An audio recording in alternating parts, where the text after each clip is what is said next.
Hi guys, कैसे हैं आप लोग। आज की वीडियो में हम बात करेंगे इंडिया से कैसे आया जाए कनाडा। ठीक है, सबसे पहले तो ये देखें कि अगर आपके पास बिल्कुल न्यू पासपोर्ट है ना, तो आप फिर कैसे आ सकते हो। बिल्कुल फ्रेश पासपोर्ट, ये अगर देखें आपके पास अब चांस होता है, एक तो स्टूडेंट वीज़ा है आपके पास, आप स्टूडेंट वीज़े पे आ सकते हो। इसके अलावा विजिटर वीज़े पे आ सकते हो, कोई आपको स्पॉन्सर करे उस पे आ सकते हो। मगर इस वीडियो में हम जो सिर्फ और सिर्फ बात करेंगे विजिट वीज़े के हवाले से। देखें अब अगर आप बिल्कुल न्यू हैं, आपके पास फ्रेश पासपोर्ट है, तो आप किस तरह कनाडा आ सकते हैं। सबसे जो मेन चीज़ है वो मैं आपको बताऊंगा कि आपने सबसे पहले अपने डॉक्यूमेंट्स पे काम करना है। अगर आपके पास पैसे नहीं हैं तो कोशिश करें आप जो है वो इधर दुबई जाएं, कतर जाएं, कुवैत जाएं, तुर्की जाएं, आज़रबाईजान जाएं और वहाँ पे काम करना स्टार्ट करें और अपनी बैंक स्टेटमेंट बनाएं। वरना अपने कंट्री में, जैसे अगर आप इंजीनियर हैं, डॉक्टर हैं, या कोई भी आपके पास बड़ा स्किल है, या आप ऑलरेडी बिजनेसमैन हैं और आपके बैंक में ऑलरेडी अच्छे पैसे हैं, तो आप वो पैसों को as a bank statement use कर सकते हैं। डॉक्यूमेंट मैं आपको बता देता हूँ, किसी एजेंट के पास जाने की ज़रूरत नहीं है। सेम डॉक्यूमेंट आपको अगर पाकिस्तान से अप्लाई करते हैं तब भी वही चाहिए, अगर इंडिया से, नेपाल से, बांग्लादेश से, किसी भी कंट्री से अप्लाई करते हैं तो आपको ये डॉक्यूमेंट्स बहुत नेसेसरी हैं। सबसे पहले तो जो चीज़ होती है वो होती है आपकी ट्रैवल हिस्ट्री। आपने कम से कम 4 कंट्री में ट्रैवल किया हो, आपको पता हो कि इंटरनेशनली जो है वो सफ़र कैसे होता है। और बारिश हो रही है, मैं जल्दी से गाड़ी में जाता हूँ। और सबसे पहले आपको पता हो कि इंटरनेशनली सफ़र कैसे होता है, प्लेन में सफ़र कैसे होता है। जब आप काफ़ी सारे कंट्री चले जाओगे तो आपको ये समझ आ जाएगा कि इंटरनेशनली सफ़र जो है वो कैसे होता है। सेकेंड थिंग जो है, आप पूछेंगे कि यार ट्रैवल हिस्ट्री कैसे बनानी है, तो उसके लिए मैंने how to make travel history with John Shah की वो वाली आप वीडियो ज़रूर देखें। उसमें मैंने पूरा बताया कि किस तरह से आप डिफरेंट कंट्री की ट्रैवल हिस्ट्री बना सकते हैं। 4 कंट्री के होने चाहिए। सेकंड चीज़ है आपकी बैंक स्टेटमेंट।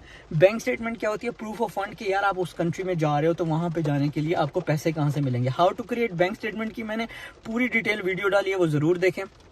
2 चीज़ें हो गई। थर्ड चीज़ है कि आपकी जो है वो होटल बुकिंग आप booking.com पे जा सकते हैं, आपको किसी से लेने की ज़रूरत नहीं है। खुद होटल बुकिंग करें और जितने दिन का आपका प्लान है, अगर आपने जब वो फॉर्म फिल करेंगे तो उसमें आपने लिखना है कि मेरा 10 दिन का प्लान है, 20 दिन का प्लान है, तो आपने वहाँ पे डिफरेंट सिटीज़ की होटल बुकिंग कर लेनी है booking.com पे जाके। अगर नहीं तो उसकी भी मैंने वीडियो बनाई हुई है। ये मैंने पूरी एक लिस्ट बनाई हुई है how to apply for Canada visa documents की। ठीक है, बुकिंग आपको हो गया। फिर इसके अलावा आपने डेमो रिटर्न टिकट बना लेनी है। कभी भी रियल टिकट नहीं बनानी है, पैसे ज़ाया नहीं करने हैं। याद रखिएगा, डेमो टिकट बनाएं। आप अपनी कंट्री से, इंडिया से बना लें, पाकिस्तान से बना लें कि भाई मैं इस तारीख को जो है वो कनाडा जा रहा हूँ और इस तारीख को कनाडा से मैं वापस आ रहा हूँ। ये चीज़ भी क्लियर होगी, डेमो टिकट भी हमने बना ली। अच्छा, इसके अलावा हमने लेनी है ट्रैवल इंश्योरेंस। ट्रैवल इंश्योरेंस कहाँ से मिलेगी? किसी भी जो प्लेन्स की टिकट बुकिंग करते हैं, आपने देखा होगा लिखा होता है ट्रैवल एजेंट। वीज़ा एजेंट के पास नहीं जाना, ट्रैवल एजेंट के पास जाना है और उसको कहना है कि मैं जो है वो कनाडा जा रहा हूँ, मुझे ट्रैवल इंश्योरेंस बना दो। वो आपसे पाकिस्तानी 20,000 से 25,000 रुपये लेगा और आपको जो है वो कनाडा की बना देगा। वो आपसे पूछेगा कि यूरोप की भी जो है वो इन्वॉल्व कर दूं, आप थोड़े से पैसे ज़्यादा दे दो। आप कहें नहीं, मुझे यूरोप की नहीं चाहिए, मुझे सिर्फ कनाडा की जो है वो ट्रैवल हिस्ट्री बना के दे दो। वो आपको ट्रैवल इंश्योरेंस बना के दे देगा। उसके बाद जो है आपको नेक्स्ट जो चीज़ चाहिए, कवरिंग लेटर। कवरिंग लेटर होता है कि आप क्यों जा रहे हो, किस लिए जा रहे हो। तो आप उसमें लिखो कि यार मैं अपने लिए जा रहा हूँ कि मुझे बहुत पसंद है, मुझे कल्चर पसंद है, मुझे बिल्डिंग्स पसंद है, मुझे लेक्स पसंद है, मुझे व्यू पसंद है, मुझे पंजाबी कल्चर देखना है, मुझे इंग्लिश कल्चर देखना है और मुझे दोनों कल्चर्स को साथ देखना है, मुझे ओंटारियो देखना है, बिल्डिंग्स देखनी है, मैंने फिल्मों में बहुत दफ़ा देखा था, मेरा ख्वाहिश थी। और मतलब इस तरह की बातें जो है वो आप लिखें। और कवरिंग लेटर के ऊपर भी मैंने वीडियो डाल दिया। ठीक है, कवरिंग लेटर भी हो गया, रिटर्न टिकट भी होगी। इसके अलावा आपके पास बुकिंग भी होगी और आपका जो है एनओसी। अगर आप किसी कंपनी में काम करते हैं तो वहाँ का आपको एनओसी, नॉन ऑब्जेक्शन सर्टिफिकेट चाहिए होता है कि जिसमें उन्होंने कहा हो कि हाँ भाई ये बंदा हमारे पास काम करता है। इसके अलावा 3 महीने की सैलरीज, अगर आप काम करते हैं, कहीं पे भी काम करते हैं, वहाँ से उनको कहना है कि आपकी जो सैलरी है वो 3 महीने की सैलरी दे दें। इसके अलावा एक होता है सैलरी सर्टिफिकेट, वो भी आपको चाहिए। अगर आपके पास ये चीज़ें नहीं है तो इसमें मैं आपकी कोई हेल्प नहीं कर सकता। और अगर आप विदाउट ये चीज़ों के आप अप्लाई करते हैं तो आपका वीज़ा नहीं लगेगा। इसलिए बहुत सारे मेरे पाकिस्तानी भाइयों का वीज़ा रिजेक्ट हो जाता है। क्यों? क्योंकि उनको एजेंट्स कहते हैं या कोई भी इधर उधर से वीडियो देख के वो अप्लाई कर देते हैं, दलाल करते हैं और उन्हें लगता है कि खुद ही आसमान से वीज़ा आ जाएगा। भाई एक भी चीज़ कम होगी तो वीज़ा नहीं आएगा, आपका वीज़ा रिजेक्ट हो जाएगा। अच्छा, ये भी चीज़ क्लियर होगी। और इसके अलावा एनओसी भी आ गई, 3 मंथ सैलरी सर्टिफिकेट भी आ गया, इसके अलावा सैलरी सर्टिफिकेट भी आ गया और 3 मंथ सैलरी स्लिप्स भी आ गई। इसके अलावा और आपको आखिरी जो चीज़ मैं बताता चलूँ, time.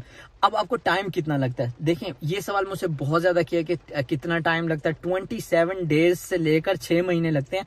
It's all depend on Canada IRCC। Canada IRCC पर डिपेंड करता है कि यार वो आपको कब वीजा देते हैं। अच्छा, और जिन लोगों को रिजेक्ट करना होता है ना, वो 15 दिन 20 दिन में वीजा उनका रिजेक्ट कर देते हैं, ठीक है, ये याद रखिएगा। जिन लोगों के रिजेक्शन आती है ना, वो 27 दिन से पहले आ जाती है। और कुछ लोग ऐसे होते हैं जिनका 2-2 महीने लग जाते हैं, 3-3 महीने, तो वो उनका क्या होता है, उनके चांसेस हाई होते हैं। ये नहीं कि हर दफा लगेगा, मतलब as my personal experience maybe you will get the visa, that's why they are making more time to check your profile. तो वो आपकी प्रोफाइल्स देखते हैं, मैसेजेस देखते हैं, आप किससे बात कर रहे हो, व्हाट्सएप कर रहे हो, किसको मैसेज कर रहे हो, वो सारा जो है वो आपका डाटा वो चेक कर रहे होते हैं। और अगर आपके पास कनाडा का वीजा आ जाता है तो फिर आप US का भी वीजा अप्लाई कर सकते हो। इसके अलावा आप ऑस्ट्रेलिया का भी अप्लाई कर सकते हो। फिर आपके पास मोस्टली कंट्रीज के वीजा जो है वो आप अप्लाई करेंगे तो आपको रिजेक्शन के चांस बहुत बहुत बहुत कम है। मगर अगर आपने एक दफा रिजेक्शन लग गई तो फिर आपने उसी टाइम अप्लाई नहीं करना। ये एक टोटली डिफरेंट टॉपिक है। 6 मंथ के बाद अप्लाई करना है। तो मैं आपको ये वाला जो टॉपिक है वो नेक्स्ट वीडियो में क्लियर करूंगा। होप आप लोगों को पता चल गया होगा किस तरह आप इंडिया से, पाकिस्तान से, बांग्लादेश से या नेपाल से किस तरह खुद अप्लाई कर सकते हैं विदाउट किसी एजेंट। अब वेबसाइट बता देता हूँ, canada.ca की वेबसाइट है। एक लिख, जब आप अप्लाई करेंगे तो वहां पे लिखाएगा फ्रेंच और एक जगह पे लिखा आएगा इंग्लिश। तो इंग्लिश पे आप क्लिक करेंगे। जब आप इंग्लिश पे क्लिक करेंगे तो वहां पे फॉर्म खुल के आ जाएगा। वहां पे आपने अपना कंट्री सेलेक्ट करना है और वो VFS में आपको ऑटोमेटिकली ट्रांसफर कर देगा। 6 पेजेस बन के आएंगे। वहां पे सारी चीजें जो है वो PDF में आपने ले लेनी है। जो चीजें मैंने आपको बताई है PDF में, और सारी चीजें, अपनी इंफॉर्मेशन, अपने घर का पता, अपने बहन भाइयों के नाम, क्योंकि आपको वो पूरी डिटेल देनी होती है। अगर आपकी सिस्टर की किसी के साथ शादी हुई है, उनके बच्चे कितने, हर चीजें जो है वो आपने अपलोड करनी है विद द प्रूफ। और इसके अलावा फिर जो मैंने डॉक्यूमेंट्स बताए वो सारे अपलोड करने हैं। उसके बाद जो फीस है वो क्रेडिट कार्ड, जो भी आपका डेबिट कार्ड है, मास्टर कार्ड है, जो भी कार्ड है उससे फिल कर सकते हैं ऑनलाइन, या आप ये सारी चीजें लेकर एम्बेसी में जा सकते हैं और उनसे पूछ सकते हैं कि आपके कंट्री में क्या तरीका है। ठीक है, यही तरीका ऑनलाइन आजकल हो गया। सारे कुछ जो है वो आप घर लैपटॉप से करते हैं। अच्छा, ये सारी चीजें मोबाइल से नहीं करनी है। मोबाइल से करोगे तो आप डिफरेंट वेबसाइट्स पे चले जाओगे जो कि एजेंट्स ने, जो कि हैकर्स वगैरह ने, जो कि डिफरेंट कंपनी से ने बनाई होती है। और अगर आपको किसी कंपनी की या एजेंट की कॉल आए, हाय मैं कनाडा से बोल रहा हूँ, आपका वीजा एक्सेप्ट हो गया, so you have to give us like $200, so I am from Canada, so you have to give us like $150 and you will be approve. तो क्या आपको $200 दे दो, $150 दे दो, आपका वीजा अप्रूव हो गया। तो वो सब फेक होते हैं, वो एजेंट्स होते हैं, फ्रॉड होते हैं, स्कैमर्स होते हैं।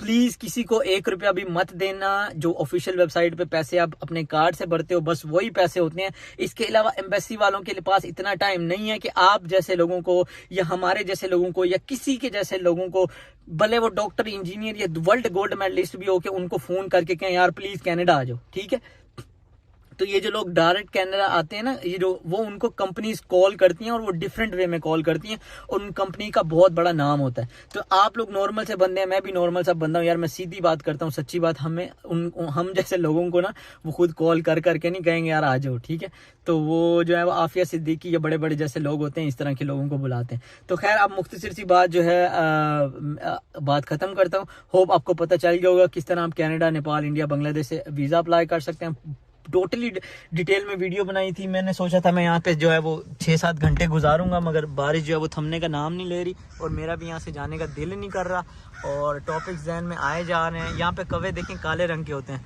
तो मेरा टॉपिक का जो है वो ख़त्म हो नहीं रहा। मेरा दिल चाह रहा है कि मैं और वीडियोस बनाऊं। लोकेशन देखें कितनी खूबसूरत है और मुझे तो बहुत मज़ा आ रहा है और मेरा दिल चाह रहा है कि मैं और भी टॉपिक पे वीडियो बनाऊं। खैर, आप किस गांव से देख रहे हैं, किस सिटी से देख रहे हैं, अपने गाँव का, सिटी का नाम ज़रूर लिखें।